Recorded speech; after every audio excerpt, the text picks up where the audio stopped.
Everything has a starting point, a moment in a day, during a week, where something happens. Sometimes it's forgettable, a moment that comes and goes, waxes, then wanes again. But it is a beginning, nevertheless. The Divorce Resource Center of Georgia was founded from one completely unforgettable moment. Owner and founder Courtney Fields will never forget the phone call she received that day.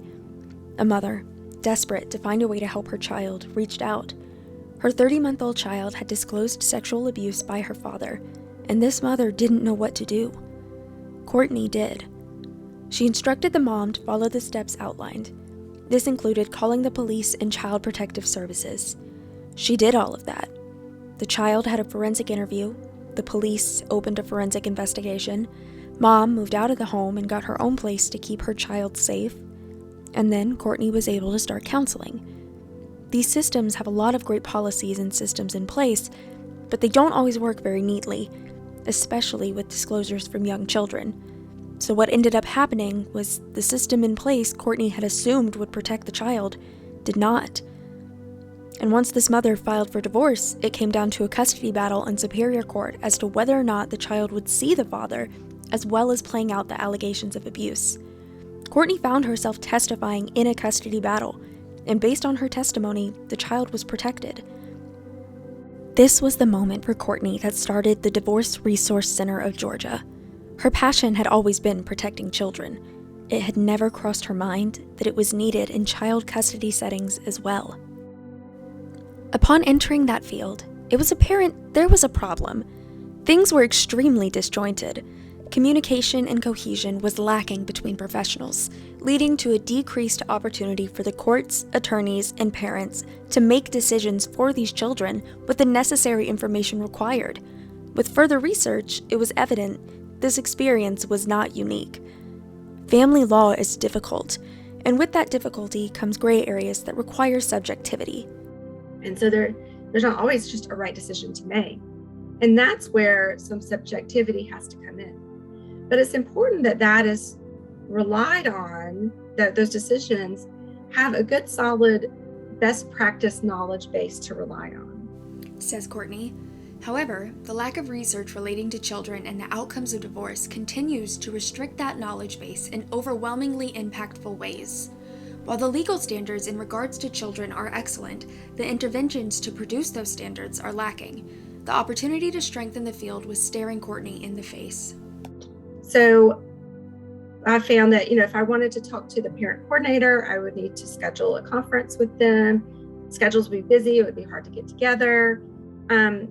If there were some mental health providers that were in the role of the child's therapist, many of them didn't know a lot about the legal side of things. And that's important knowledge when you're providing mental health services with someone who's involved in the legal system. And then the lack of affordability and just access. There weren't many people doing it.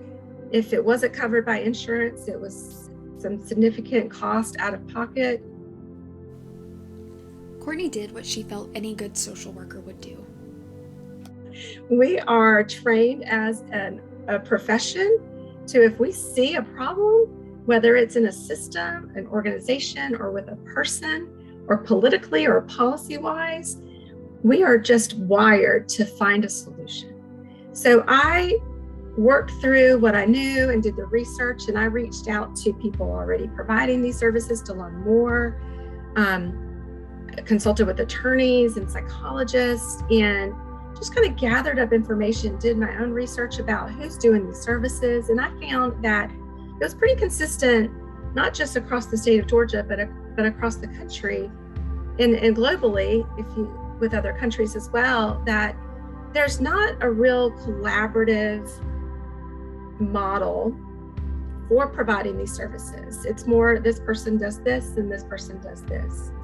So what I did was like, well, what if we took kind of how child welfare professionals do it, where there's a lot of multidisciplinary team meetings and there's a value system around collaboration and regular collaboration and using research-based best practices for interventions.